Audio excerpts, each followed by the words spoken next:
we're going to look at some of the most difficult poetry, some of those difficult writing, some of the most difficult storytelling in all of the Hebrew Bible. We're going to be looking tonight at the book of Job. Now, the book of Job is kind of like a hallmark of trouble. It's theological trouble, and it really takes up, it is most known for taking up the great questions of theodicy. Why does God punish good people? Why does God bring suffering to those who don't deserve it? That's really the central question of the book of Job, and it really is, in some ways, the most difficult question in religious discourse. And so the book of Job is kind of remembered almost like a book of theology. Yeah, of course it tells a story. The Bible always tells stories, but this is a story about the nature of God, the nature of human suffering, right? But this is also a book of remarkable poetry, remarkable poetry. And in fact, I'm going to be leaning really heavy on Robert Alter tonight. I'm going to use his translation. And Robert Alter calls Job arguably the greatest achievement in all of biblical poetry. That's like, he wrote this book, that's quite a thing to say. And then also says that the author of Job is one of those very rare poets, like Shakespeare, who combined awesome expressive power with dazzling stylistic virtuosity. So that's high praise from a guy who wrote a book about biblical poetry. This is the apogee. This is it. And a guy who is well versed and schooled in English literature, for him to throw around the name Shakespeare is no small matter either. What I thought we would do tonight, and the reason I even thought to take us to the book of Job this week, is I thought we'd look at the famous kind of voice out of the whirlwind. I think there's a book called Out of the Whirlwind that treats of the theology of Job. And that reference, out of the whirlwind, is a reference to God's great speech towards the end of the book of Job. The book of Job is a book of conversation. Job, the main action happens in the beginning. We'll look at it very quickly. And then Job and his three friends sit around and talk about it. And they all offer different answers, and that's how it becomes a kind of a theological discussion. But towards the end of the book, famously, and maybe most magnificently, from a poetic standpoint, God starts to speak. And it is surely some of the most majestic and beautiful poetry we've already been told that Job is, but even in the book of Job.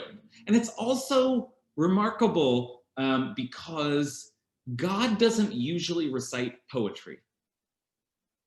Take note of that so far when we have looked at these classic poems in the Hebrew Bible, we've been looking at human compositions. Remember the first time, if you were with us the first time we met, the first words uttered by a human were in verse, and that was the first verse, right, in the Torah.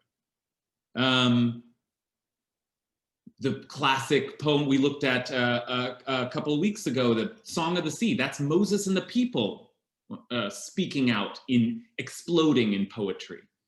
But God speaks in prose or in law. God doesn't usually, that art form, that's our art form. So there's something remarkable about that just in itself, that God has an epic poem to deliver.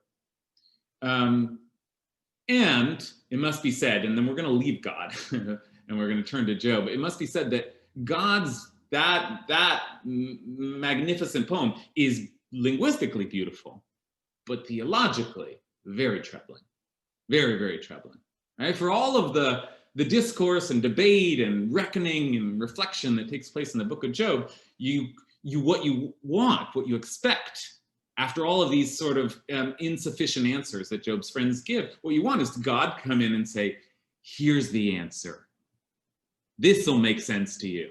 Or at least to say, I understand your suffering. That is not what God does at all. But we're going to save that actually for next week. We were doing some naturalistic poetry last week. We looked at the Psalm, Baruch Nafshi. And so I thought, I want to go to that God speech in Job, because God also describes the world and its formation, and it's a kind of a nice contrast. But once I picked up the book, I didn't get past chapter 3. The first 2 chapters are just kind of prose introduction. Chapter 3 already is so devastating. I think I call this class divine and devastating poetry. And it is that, both in the sense that we actually hear from the divine, and that's unusual, but also in the sense that the poetry itself is divine. I mean, I mean that just as an adjective. Divine but devastating. Devastating in the answers that God gives, but devastating also just in what we're going to hear tonight. And I realize there's no way we can listen to God's response until we hear from Job. And that, in some ways, is the other surprising thing about the book. It's surprising, startling, the way God, first of all, behaves, that we will see, but also responds. What does this mean? How do we deal with the fact that God's answer seems itself like a whole new trouble, a whole new problem? But also the book is surprising because we remember it, at least I remember it, as a book where this humble guy, Job, he's such a nice guy, he's perfect in every way, and God just beats him, and he just takes it, and he takes it, he's such a good guy, he just takes it, and God beats him, and he just takes it. Right? That's sort of like the image I have of Job, is just the long-suffering one, just accepts the abuse. But as we will soon see, in already in chapter 3, the first sort of verse of the book, Job doesn't accept it at all, not at all. Right, and that puts the whole story on its head, because we don't exactly have a perfectly righteous, blameless, humble man, and we certainly don't have a perfectly righteous, blameless, humble God. Right, so everything now is beginning to quake in the book of Job.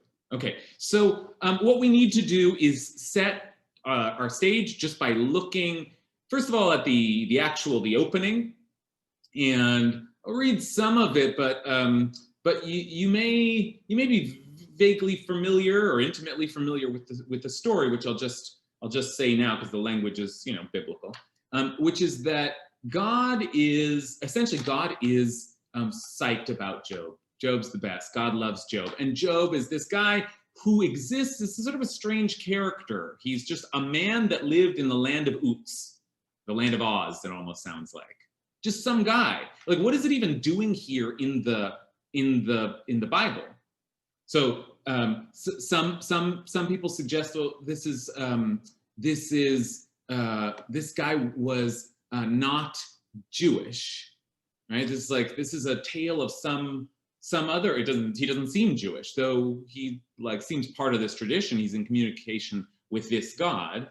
So then it's we need this story from another land and another people. And there's even a suggestion in the Talmud that Job didn't exist at all, but that Moses wrote this story. Wild thing to say. And Moses was wrote the Torah. I mean, it actually says this. Moshe katav et sifro v'sefer Iyov. Moshe wrote his own book and the book of Job.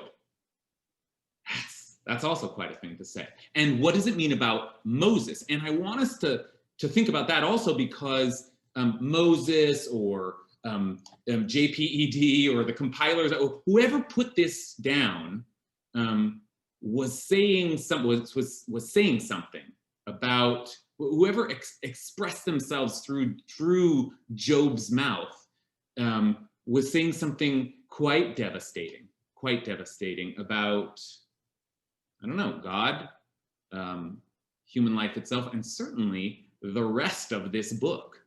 And Job stands almost in defiance of all the other lessons that we might learn from the Hebrew Bible.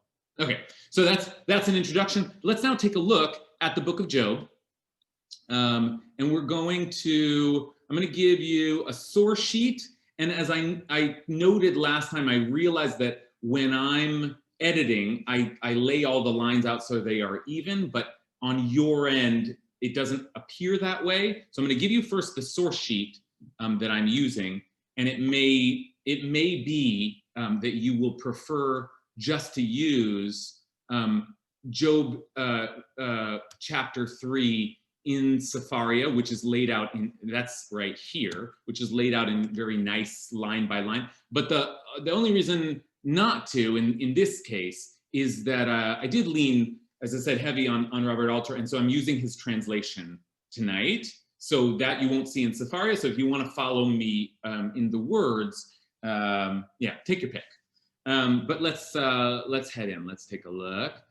We're going to I want to just very quickly, more because I need some of this language for when we get to the poem. I've already summarized the story to you, so I'm not going to read it all, but just look at some of these opening lines in the book of Job. There it is. Ish haya be'eretz Utz. There was a man in the land of Oz, I really almost want to say. There was a man in the land of Utz named Job. V'haya ha'isha hu tam v'yashar. And this person was tam, which means kind of pure or maybe simple. V'yashar, and straight. V'yireh Elohim. And this person feared God. V'sar merah. And turned away from evil, shunned evil. Okay, so that's who he was. What an incredible guy he was.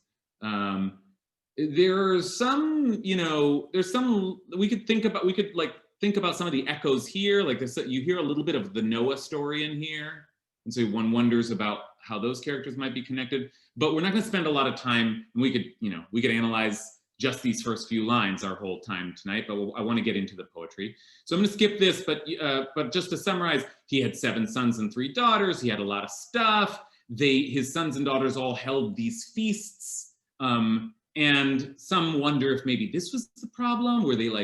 Were his sons and daughters going corrupt and celebrating too much and rejoicing too much in their abundance? I don't know what it was, but Job would, even if that were true, Job would go around and make offerings just to atone. Maybe thy children have sinned and blasphemed God. So you get this sense of he really just such a servant of God, checking all of his boxes, making sure that everything's right.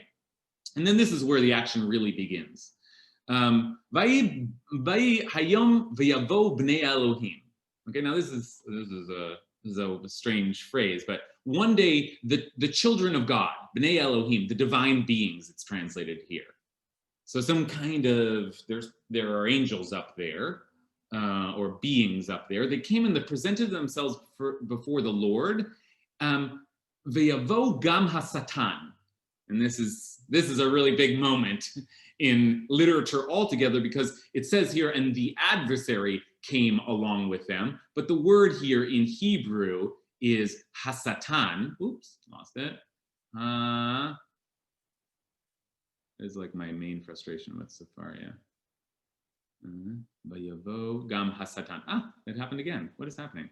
Vayavo gam hasatan. I want to just highlight that word so that you can, if you know some Hebrew, spell it out. You know who that is.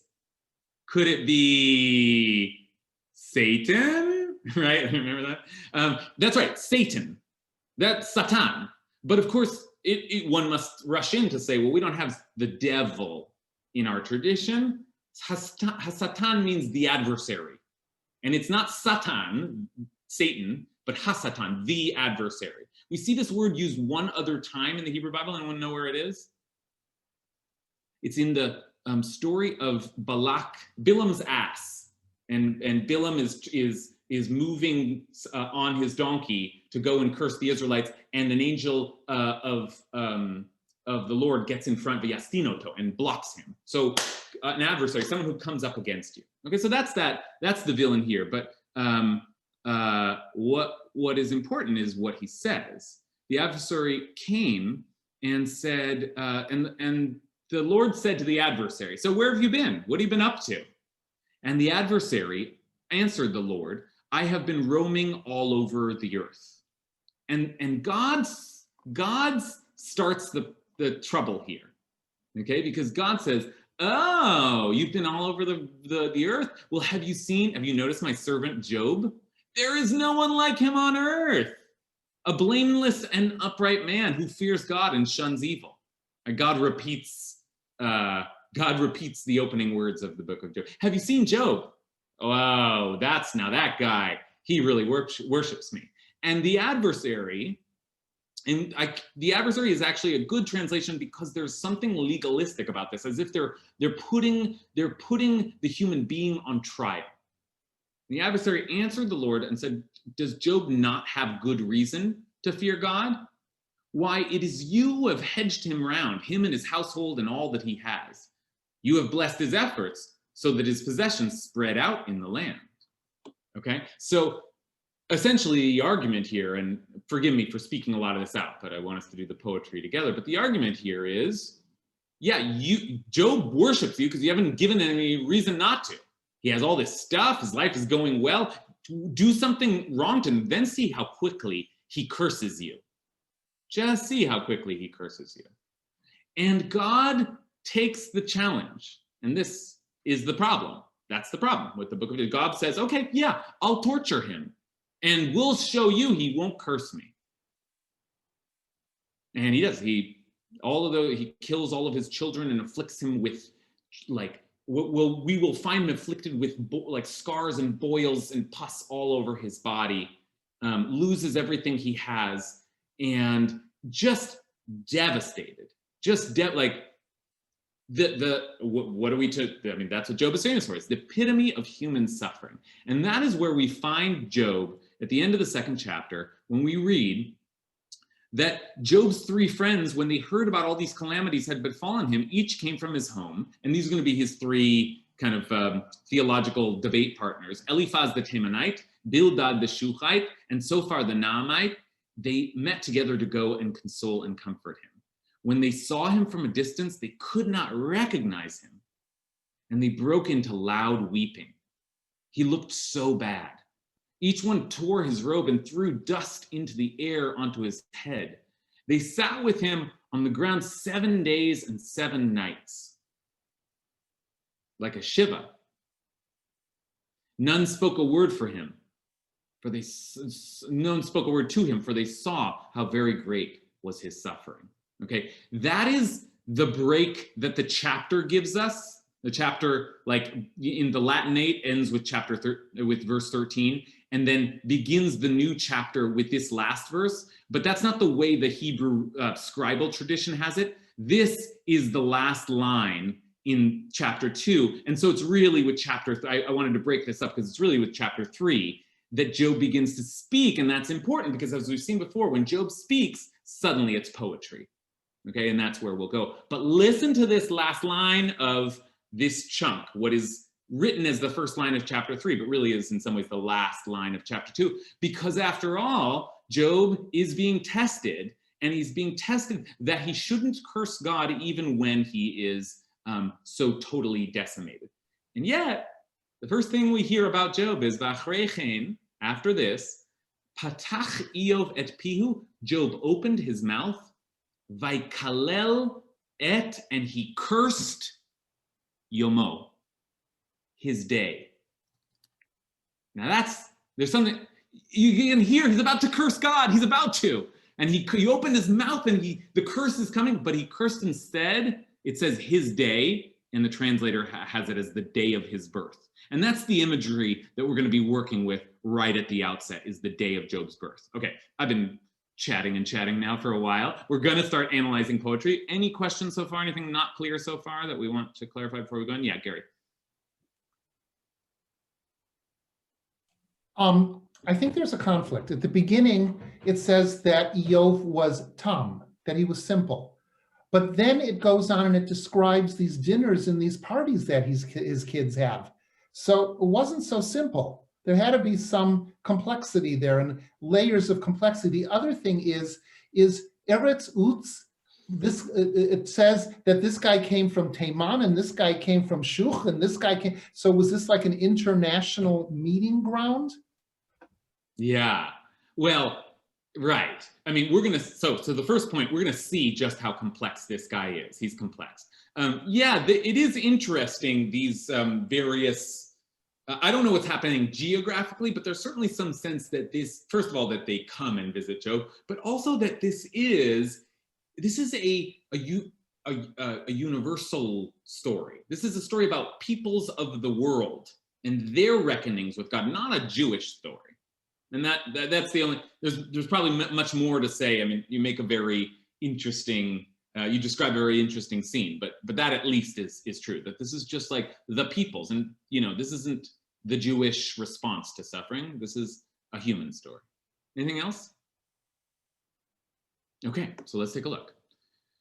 We'll try and go kind of section by section, but as we often do, we'll spend a lot of our time just looking at the first line. And the first line, well, really the second line, Vayan Iyov v'yomar. And Job spoke up or answered, although there's no one to answer there, but Job spoke up and said, and this is Robert Alter's translation, annul, you should hear it in Hebrew first, because the first line is just beautiful.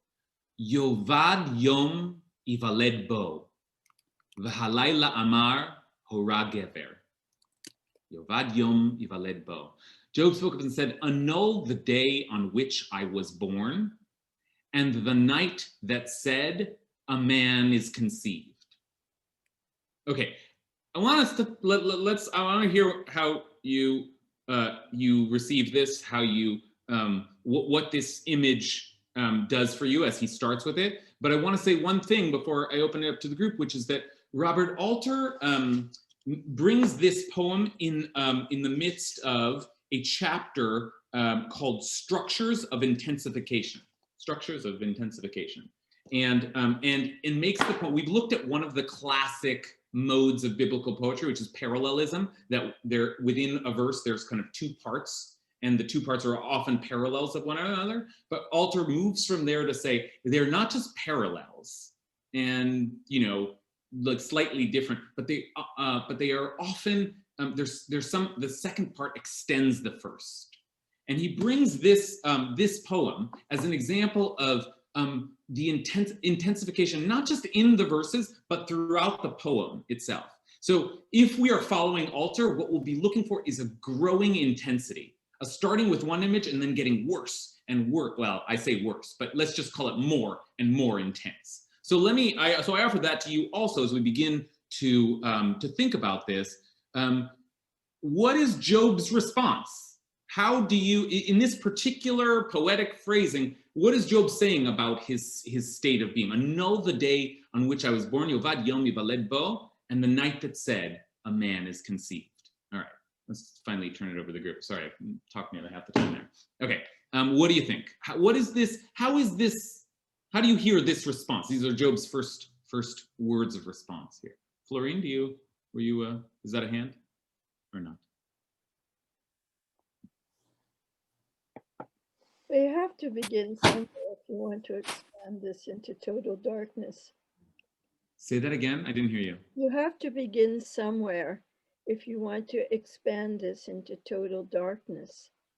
And he has to begin with his conception as not being a product of love, and that he really was a mistake in the state of things. Good. And then he goes from that and expands. And like you said, he gives this dark picture of everything. But that's his point of departure. Okay, good. From within and then out. Which a lot of poets do that. What do you mean by a lot of poets do that? They'll start from something inside of themselves that was a trauma, or they'll create a trauma. And then they'll explain it further in terms of a greater picture they have of the world. Okay, I love that. That's great. Jen. I don't speak Hebrew, but I think it's actually interesting to me that I think what he's saying in English is just so dramatic, not in a bad way. It's so, I mean, it's like one of the most dramatic things you can say, right? I mean, he's saying, "And all the day on which I was born," you know. I mean, but the Hebrew language to me, even though I don't speak it, sounds to me like it just sounds so compact and so finite and just so strong in, you know, its simplicity that it just. Good. Okay, good. So both of these comments help us to think about, and this is really the point that Alter makes strongly, that we're not just doing theology here. This is a poem and very deliberately poetic. And so Jen is right that there's something about the poetic image that allows Job to say a lot in just a compact phrasing, right? And Florine also is talking about the way that a kind of imagery is being built, that a poem is able to do in a way that it just wouldn't land perhaps as well if it was just the pure theology, right? So just Payam. I just love the totality of it, because he not only curses the feminine of being birthed, but he adds the masculine of conception. I mean, he curses everything. And like, I think it's interesting because we see God as a male, but we usually, when we see like stuff like this, we never see the conception part of it, the masculine of it. So I love that part of it. Okay, that's a really interesting. Payam helps us see that there is we're talking about intensification. I didn't think of it the way you did, as the feminine birthing and the masculine, like, you know, to impregnate, I think you're thinking. But the way that Payam breaks up the verses is very important. Let's take a look at this, because remember, we're in this chapter, or I was in this chapter called Structures of Intensification. And here we have a really great example of that. Annul the day on which I was born, let it perish the day on which I was born. So, okay, the day that I was born, August 16th, 1976, let that not be a day. That's a lot to say, as Jen said. That's a lot to say. But then he comes back and says, V'halayla amar hora gever, and the night which said that a man would be conceived. So Job goes back, not just the day he was born, but actually, let's make it even stronger. I wish that the night that I had been conceived was not even there. Job thoroughly annihilates himself, right? So do you get a sense of like, oh, I curse the day I was born. I curse the day that I was conceived, right? Okay, Emil. Yeah, I know that Job is not supposed to be Jewish, but I feel like this gives it away. Like, this is how Jews talk now, right? So it feels like there's a continuum of like 0 to 180. Oh, great. That's great. That's great. This is like, I've never heard anyone put it quite that way before. Proof Job is Jewish. Katie. Yeah, I thought it was interesting, just like from the outset, it felt like an expansion on like traditional theology of like not, you know, that moment of instead of cursing God, it's cursing himself. There's sort of the taking ownership of the problem, even though he has no idea that, you know, there's a bunch of people trying to like see what he's going to do and making kind of a game out of him. Okay, good. Great. Exactly right, Katie. This is, and we saw this a little bit when Job began to curse, but then didn't end up cursing the God that we thought that he would. And that is, that's right. That's what part of what's going on here is that instead of cursing God, Job is going to curse himself, turns the knife. But as Florine indicated earlier, yeah, he starts with himself, but soon it's going to expand outwards, and he's never going to get to the point where he says, God is bad. But one begins to wonder what exactly he is saying. So let's see a little bit more. Now, what we're going to see, remember, we have this curse the day I was born, and the evening that conceived me. Oh, and by the way, I want to ask one more question actually before we leave this opening verse. What's up with this man there? A man is conceived?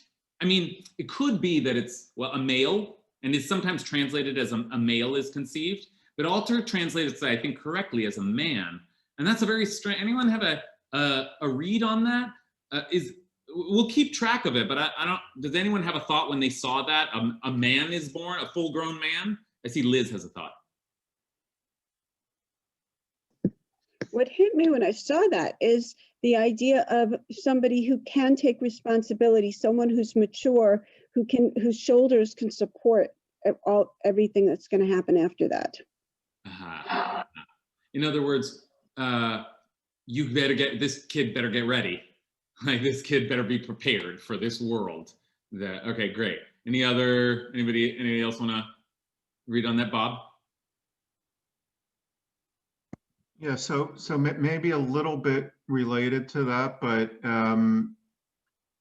I just wanted to interject. I'm also seeing some parallel to what we just read about, God and the adversary, which we're saying is maybe Satan, or some concept like that.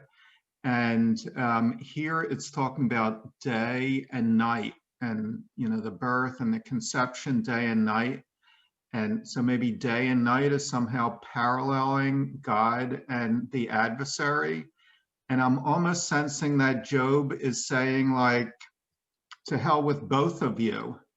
It's like I'm like caught up in this like game between God and the adversary, and I'm like cursing both of you. Love that. Love that. Love that. Love that. That's so well put, Bob, because day and night are classic. That's a classic binary, not just in the world, but in biblical poetry. Night and day, day and night. This is often a way of dividing. And indeed, the day is lustrous, full of light, good somehow, and the night is scary, terrifying, right? But Bob suggests that Job is collapsing those things, that binary, and saying, and in doing so, maybe collapsing the binary between good and evil, between God and the adversary. That's that. Okay, with that in mind, let's take a look now at how Job sets up that binary and then continues to play it out. And as I said, Robert Alter wants us to keep this idea of intensification in our minds as we move forward. So let's take a look now at more images of the day and night. That day, let it be darkness. Right? Collapsing the distinction between day and night. I think that's nice. That day, let it be darkness. Let God not seek it out, nor brightness not shine upon it. Let darkness, death's shadow, foul it. Let a cloud mass rest upon it. Let day gloom dismay it. That night, let murk overtake it. Let it not join in the days of the year. Let it not enter the number of months. Oh, let that night be barren. Let it have no song of joy. Let the day cursors hex it, those ready to rouse Leviathan. Let its twilight stars go dark. Let it hope for day in vain, and let it not see the eyelids of dawn. It's phrases like that, the eyelids of dawn, that Job is just like, this is why Job is known as like the poet of the Bible. But afape shachar, the eyelids of the dawn, that's unusual language there. There's lots of unusual language here. This day gloom, right? Sort of an awkward translation. Kimrire yom, the bitterness of the day, right? So some part of what we're witnessing here is just like a real, what did Alter call, like a real kind of virtuosity just with the language. But we work mostly in the English, and we're going to be working with Alter's translation. So just in terms of content, how have things been intensified? What has happened to the day and the night here? Job first cursed the day, or perished the day that he was born, the day he was conceived, and now all of a sudden, Job is talking, and this is the first outward motion, right? As Florine predicted, Job starts with himself, but now is just talking about day and night themselves. So any move forward here that people want to take note of or mark? I also saw there were hands up earlier, and you're welcome to jump in with previous thoughts. I feel a certain responsibility to kind of keep inserting more of the poem so we have material, but it's okay if you don't respond directly to my question. Yonatan? Yeah, I'm still on the conceived. I think it's a great proof text to establish that Judaism has recognized transgender identity for millennia. Because the literal meaning of those words is the night that said that a man became pregnant. So his father being a trans man would actually fit the Hebrew much better. Okay, yeah, our tradition of translation has not gone in that direction, but certainly a novel take on it. Jen, do you have a? This Jen? There's multiple Jens. Oh, sorry. Multiple Jens with their hands raised? I see Jen Snow's hand. Is there another Jen who's got a hand raised? I raised my hand physically, but I don't know if there's another. Okay, we'll take it. Jen Bailey. Go for it. Yeah, Jen spoke earlier, so please. Well, this is just backing up to the night that said, let a man be conceived, because now the night is speaking something into being the way that God spoke the world into being. So to me, it's like he's dipping his toe into cursing God. And then all of the rest of the description that has darkness be death bringing and all of that, like, I don't know, it really seems like an inversion in a really interesting way if you think about it as like an inverse creation. Good.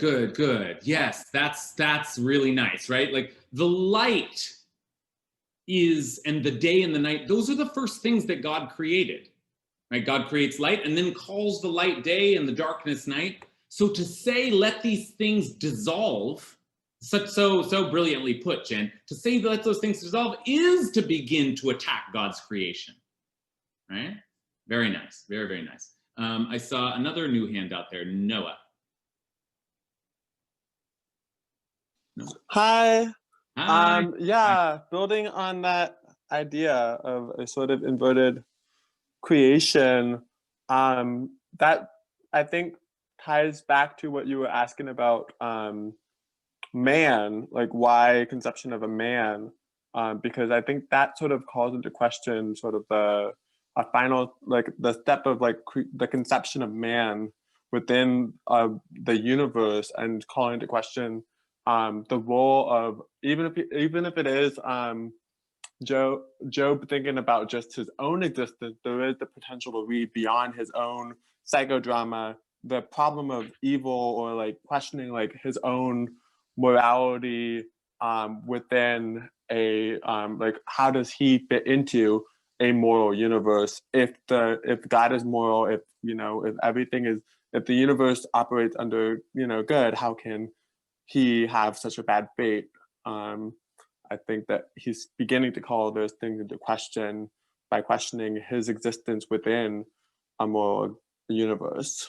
Yeah, very well put. And I'm going to repeat some of what you said, but try to weave together a lot of the comments that we've heard so far, which is to say that there's I think Noah is suggesting that if we are undoing creation, then it makes sense that we start with man, the person, undo, yes, me, but really undo humanity. And then we'll go further and undo everything. But in some ways, the basic question here is, why do we have to exist? What is our place in this morally confusing, morally offending, morally unstable universe, right? So there is a kind of undoing of everything that starts with maybe the undoing of the human being. All right, I'm conscious of the time here, so I want to push forward a little bit. And because that a lot of that was playing on the day and night imagery. So there's a lot of work done there. And there's so much, I want to take some time and think about the Leviathan. How did the Leviathan is like sort of the one of the primordial creatures that is mentioned in the creation. But now at least, we could spend some time talking about it. Now at least we do have a framework for thinking about, as Jen said, there's an undoing of creation, right? So, and as Noah said, it starts with the person and maybe then the animals and maybe then existence itself. But let's keep going. For it did not, right, the day, the night, for it did not shut the belly's doors to hide wretchedness from my eyes. Ki lo sagar daltei bitni v'yaster amal me'enai. Lama lo merechem amut. Why did I not die from the womb? Umi beten yatsati ve'gva. And from the belly come out, breathe my last. Why did knees welcome me, and why breasts that I should suck? Okay, so we saw Job replay the day and night. We're now seeing Job replay these images of birth. So what's being added here? Like now we have a fuller description of birth. So what is it? What are we seeing in this imagery? I'll just put it back on for a sec again. Did not shut the belly's doors to hide wretchedness from my eyes. Why did I not die from the womb, from the belly come out, breathe my last? Why did knees welcome me, and why breasts that I should suck? Very vivid imagery here. Like what's he doing? Lori Hall. I think it's taking away like. Oh, you muted yourself again. Sorry. Yeah. Taking away the nurturing, like why was I nurtured? Why was I even nurtured? Why did it even come? Why did it go through all this process of nourishing myself? Right, good. Gary, did you have a thought? Okay, so first of all, let's go back to the very beginning line. Ish haya be'eretz utz. Ish was the word that was used for man, and then later gever is used for man, connoting more strength. Now, all of a sudden, we're into a situation where he's describing the female body, and everything is in much more feminine terms, where it got very masculine. The other thing is this language is so angry. It's not only the translation, but in the Hebrew, the consonants and the vowels that are being used, it's like it's pounding on you as you go through this. I'm thinking to myself, I wouldn't want to get stuck in this guy's vortex of anger, boy. He'd like cut you into pieces. Right. Yeah. No. Absolutely. Madua kidmoni virkayim uma shadayim ki inak. It's like, yeah, very cutting, very harsh language there. All right, let's hear from Hannah. I'm just thinking about what kind of state someone is in to say these things, and that I get it. Like, it doesn't seem that crazy to me. It feels like you've been traumatized in the ways that he has. You've been kind of tortured in these kind of unspeakable ways for extended periods of time.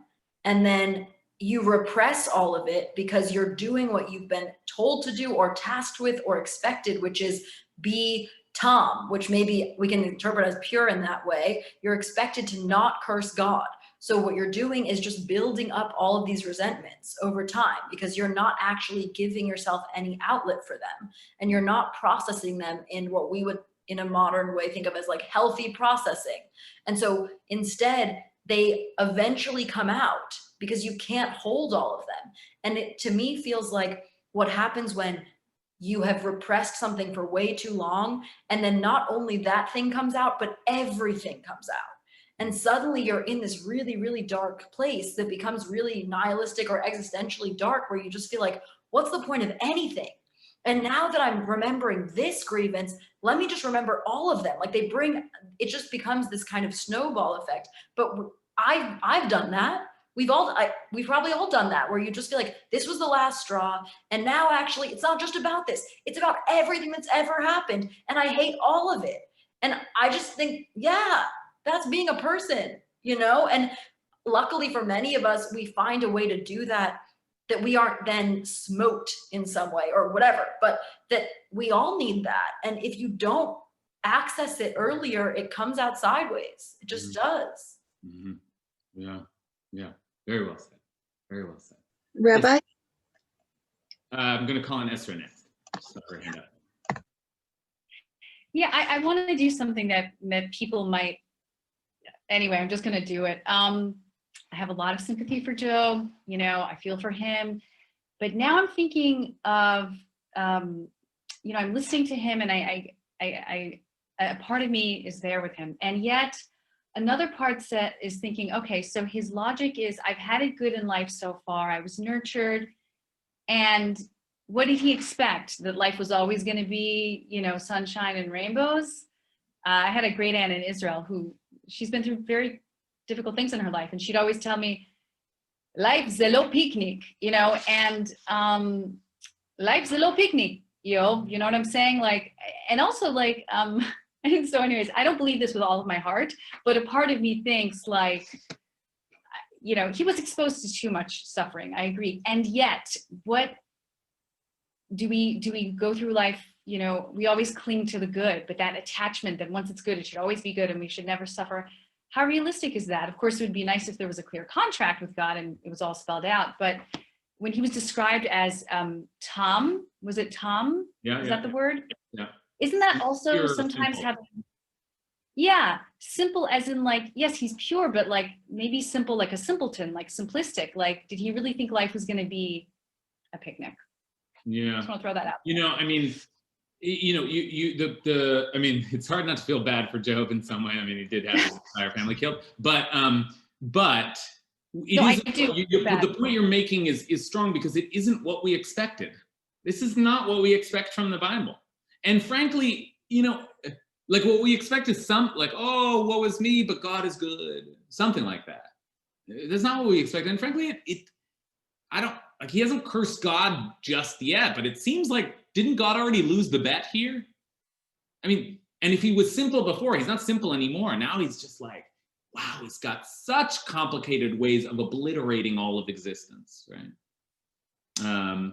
Okay, I see a couple of hands here. I'm gonna take Jeremy's and then Yael's, and then we're trying to close after that, yeah. Okay, hello. Hello, Jeremy. Hi. I think what's really interesting about this part of the poem is this is when Job's physical body enters the curse stream. And it almost feels like he has tried, like the language in this is so physical, and the way he's like stacking images and stacking metaphors. It's almost like he's tried to go back in time and abort himself, and he keeps missing. And he keeps missing and missing and missing, and he gets out anyway. And he's like trying to keep up with himself and try to stop it at some point. I think what's really interesting to me too is that it's very easy to curse a day. You can just say, you know, darkness on the day. It's much harder to curse darkness. And that's where he starts to get into the surreal, you know, the Leviathan and the twilight stars. It's like he's almost, the way to curse darkness is to make it darker than darkness. And I think it's really interesting that, you know, I do see the Shakespeare thing in here where you have characters giving these soliloquies who stack up these metaphors and images because they can never quite get it right. They can never quite say it like it needs to be said, and so they have to add and add. If they could get it right, this would be a one-line poem. I think it's really interesting to see him physically strive to get the curse right and then abandon it for the next thing. He's like, I couldn't quite get the day and night cursed right, so now I'm going to curse this moment when I come out, and I'm going to curse my own birth. Woo! I just love everything you just said, Jeremy. Wow, that was great. I'll just leave that there. Yael? I just wanted to build on what Jeremy was saying, and especially with the soliloquy. I think everything that brings life causes him agony and deep, deep pain, and he wants non-life. He wants the peace of death. And so getting back to this soliloquy, the question isn't to be or not to be, it's not to be. He said, not only do I not want to be, I don't even want the world to be. I don't want creation to have happened. I want to unwind everything, go back to the tohu vavohu and even lifnei. Before that, before tohu vavohu, before everything started, I want to go back to the peace of that. Yeah. Because this is so deeply, and I think that's why this is so powerful and it's so relevant always, because there's pain and then there's pain. When people feel there's so much agony that they're going to implode. Okay, good. All right. So what we have seen so far, that's a nice punctuation on our journey so far. Because so far we've just been like, we started with this image and then we expanded it out and out and out until it seemed to annihilate all of existence itself, right? But we're talking about existence, the world, the created world. And maybe, as Noah said, and our place in it, human, like the human being in the scheme of creation. But now the critique shifts a little bit, or at least there's something added to the critique. And we only have like just a short time left. So we won't be able to do justice to it, but just see how there's a shift here. We've been really, as Jeremy said, really working the images and I want another image for this and another image for this. And now there's a new kind of idea inserted. And he says this: for now, if indeed I had not been born, for now I would lie still, would sleep and no repose. Yashanti az yenuachli, with kings and the counselors of earth. Im lachim v'yotzei aretz, who build ruins for themselves, habonim charavot lamo, or with princes, possessors of gold, who filled their houses with silver. Oim sarim zahav lehem, hamamalim batehem kasef, or like a buried stillborn I'd be, like babes who never saw light. O chnefel tamun lo yeh, ka'olalim lo ra'u or. So now all of a sudden there are these other characters, these kings, these princes, and I feel a certain anxiousness to get to the end of the poem, but I do have to stop here or actually, you know what I'll do, just for the sake of time, I want to mention the kings and the counselors and the princes and the gold and the houses of silver. What's all that doing? And may I just add this next section also, where he says, there, meaning I think buried, they're buried. The wicked cease their troubling, and there the weary repose. Altogether the prisoners are tranquil. They hear not the taskmaster's voice. Katon v'gadol shamhu, ve'eved chofshi ma'adonav. The small and the greater there, and the slave is free of his master. Okay, so this point is not going to be made as fully as it ought to be, but we must note, and I'd love to hear some thoughts on this, like now this importing of the social realm with kings and princes, but also with the weary and the wicked and what is all of a sudden all these other characters are coming in. What is Job doing here? I see one hand, Payam. This to me sounds 100% like Plato and the allegory of the cave, where he talks about it is better just be miserable in the cave without knowing what the sun is, because then once you go out into the sun, then you have to go back to the cave and you can't adjust to the cave anymore, and the people in the cave are always start making fun of you, and you're miserable in that place that you were comfortable with. And I mean, Plato's very politician, he's very about the kings and the people around him. So this is a very Plato-esque view of the world, I'd say. Interesting. I mean, I want to pick up at least on the idea in the allegory of the cave that most of us don't understand what truth really is. Most of us are living in the world blind. And I think that certainly that description that Payam is connecting us to would speak to these kings and counselors of all these people. This is vanity right here. And this, by the way, I must say, is not an unusual message for biblical poetry. If anything, this is the most classic biblical poetry that Job is giving us, all the vanity of possessions and wealth. But then Job goes further and says, it is so good to be dead. It is so good to be underground, because Sham Rishoim Chadlu Rogez. Then the wicked no longer feel all of their rage. And there, those who are weary can finally rest. By the way, this, if you sing the Shabbat Zemer, Yona Matzah Bo Manoach, V'sham Yanuchu Yagia Koach, the dove found its resting place, and then borrows this line from Job. This is like the brilliance of the Paitanim, that they suddenly, like the dove that finds its resting place and is freed from the terrible toils of this world. Right? The prisoners are tranquil. the slave is free of his, what a thing to say, that if you were dead in the ground, you would no longer be enslaved. You'd be free. Who said that earlier? It's like seeking a kind of, someone said that before. Freedom, like just to break free of all this. Okay, Katie. Yeah, I just wanted to say super quickly that it to me seemed like a repudiation of a lot of the Psalms, where like the big fear of in many of them is dying and not being able to praise God. And in this way, it's actually saying like, no, I'm good. I'm out. I don't want to do this anymore. And to me, it's an illusion of the master and the taskmaster as sort of alluding to, once again, saying kind of F you, God, and let me go. I'm out. Yeah. Yeah.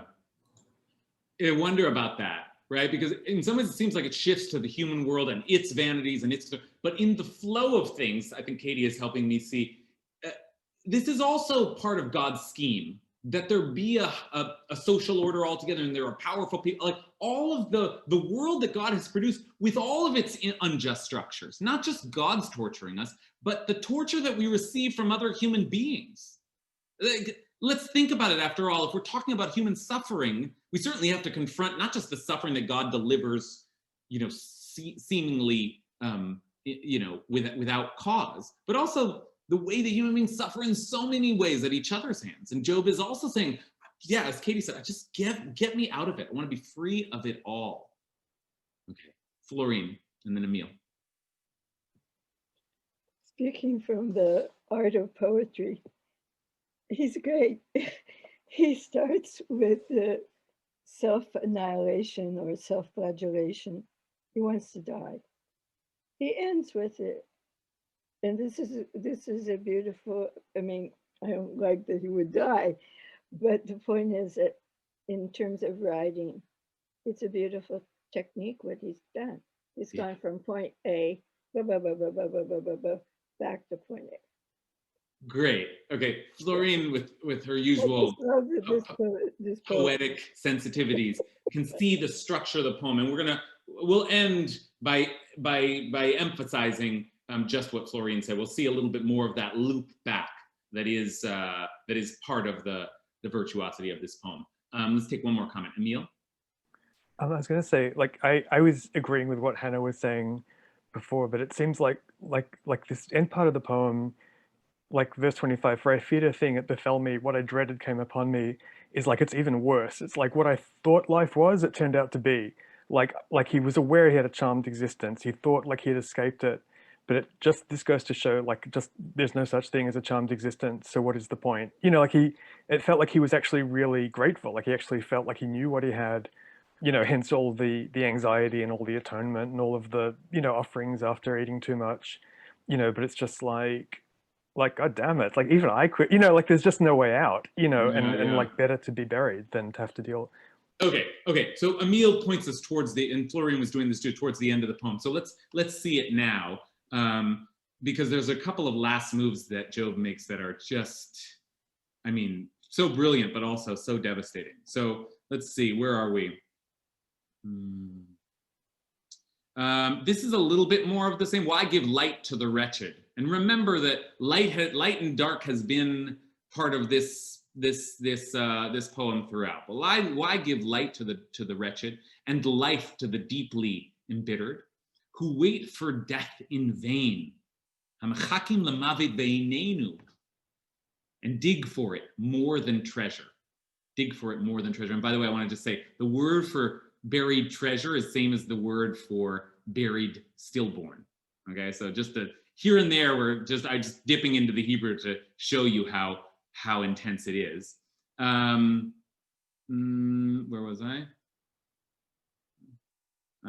Oh, dig for it more than treasure, who rejoice at the tomb are glad when they find the grave. Okay, for tonight, we'll leave all that aside. But here are the last lines, and there are some really interesting last moves that Job makes. You'll notice one of them at the very first word here that I'm going to read,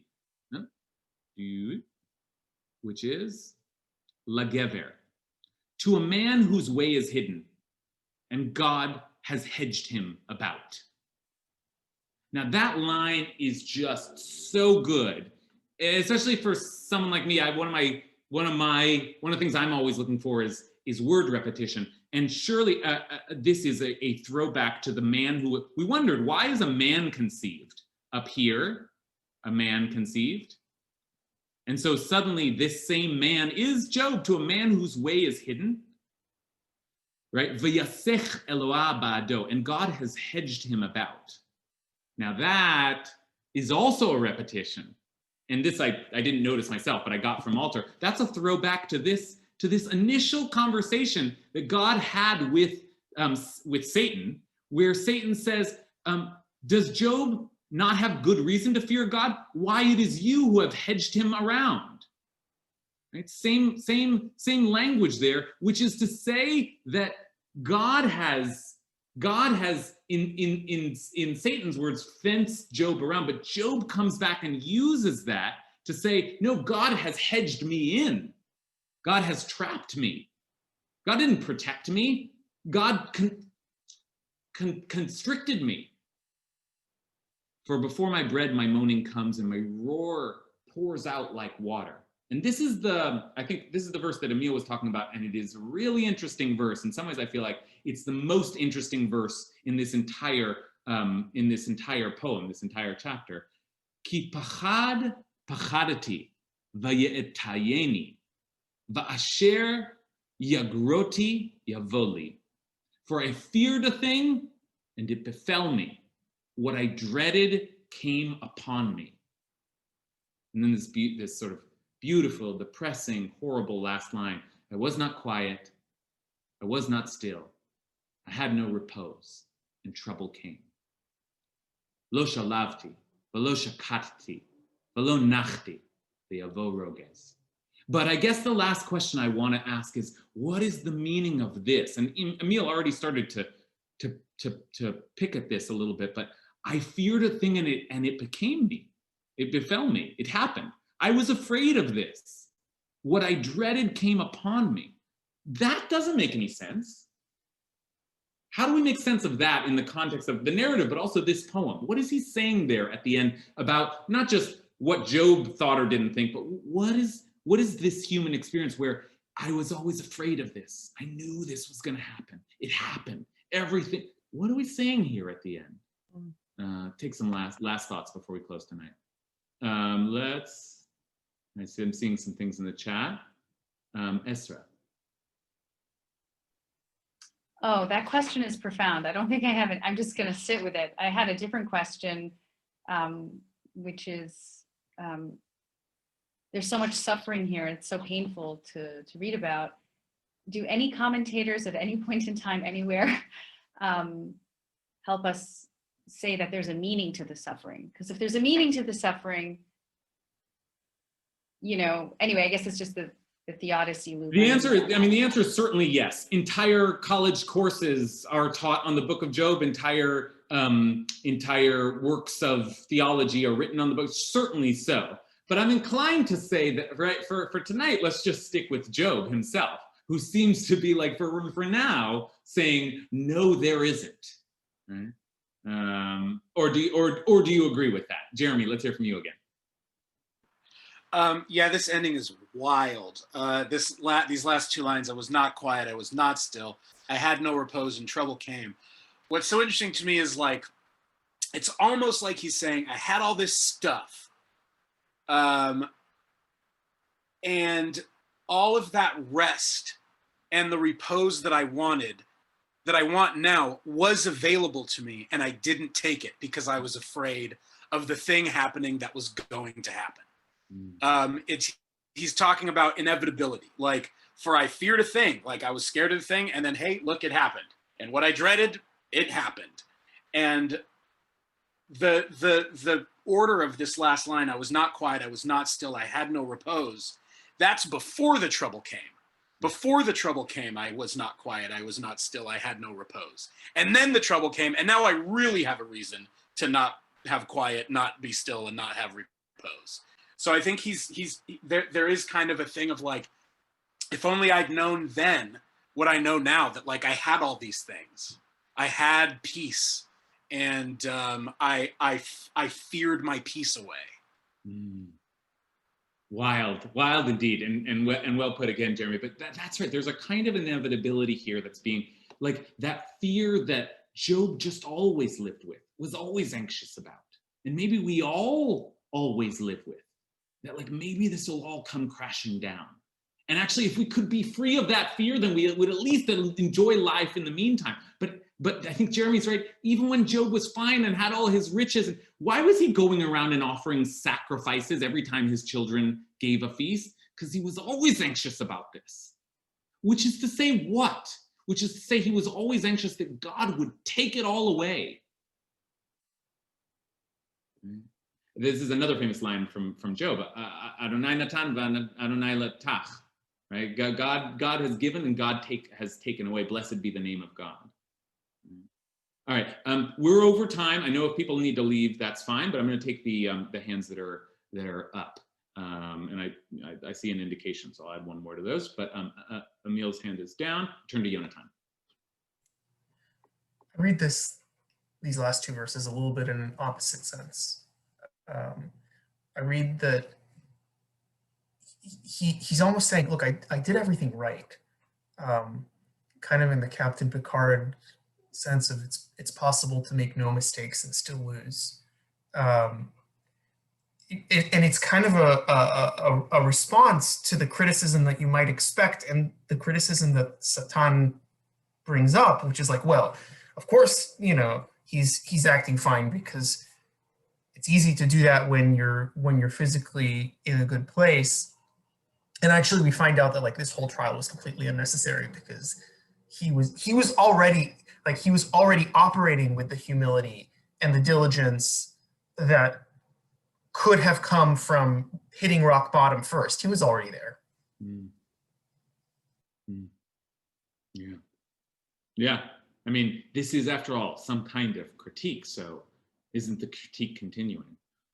Okay, let's see. There's three more people we're going to hear from. Jen Snow. I was just gonna say, I think it's really interesting how at the end, I mean, I guess interesting is not the right word. It's kind of stunning how at the end it mirrors the beginning. It's in the first person again, and he is speaking. You know, throughout the whole thing, I was kind of wondering is how much agency does he think he has in all of this, and that, you know, this is what's befalling me, or this is what should befall me, or this is what should happen to me. But at the end, it kind of goes back to, I mean, not kind of, it does. It goes back to the first person. Yeah, that's thank you for that. That's important, right? There's a kind of like, he starts with the very, very person, the day I was born, and then expands into like just the state of the universe, the state of existence, the state of the social realm. And then, yeah, by the end, he's like, and so reflecting back on himself. So right, you're right. That's a very nice structure to take note of. I'm hearing some whirring, if anyone is unmuted. Let's see. I saw one hand and it just Bob. Yeah, so I'm struck with, you know, how this comes back to you know, the very opening where the adversary Satan says, you know, you were too kind to Job. He had no reason to fear you in speaking to God. But you know, even before all these calamities happened to Job, his whole life was based on fear.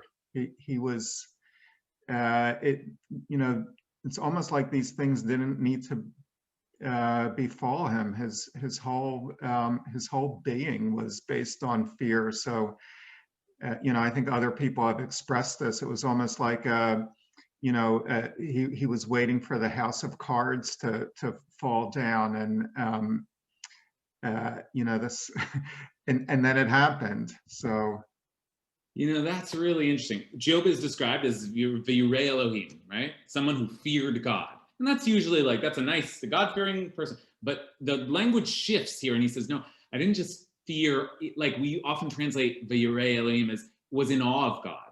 But actually now he says, Pachad b'chadati. I was terrified, right? And I think Bob's right that he always was on some level, and he's revealing that now. And I also wonder, just as we come to a close here, is that part of the problem? Like, are we to understand that there's something about Job? I mean, and Jeremy was saying this earlier, kind of wasted his time in this panic. And now he's just living out the nightmare that he was sort of projecting all along, right? Well, that's Job's great poem. Next week we will take a look at God's response. And as I said, it will probably not feel satisfying, but it will, at least as far as poetry goes, be magnificent. So join me next week. Wishing everybody a very happy Thanksgiving. Have a wonderful weekend. And no Parsha class tomorrow because it is Thanksgiving. And look forward to learning with you again next week. Good night, everyone. Thank you, Rabbi. Thanks, Thank you everyone. so much. Be healthy. Thank you. Bye, everyone. How can we give thanks if we don't have your class? Oh, just come next week. Thanks for this. Have a You're good holiday. Thank you. It's such a pleasure. Good night, everyone.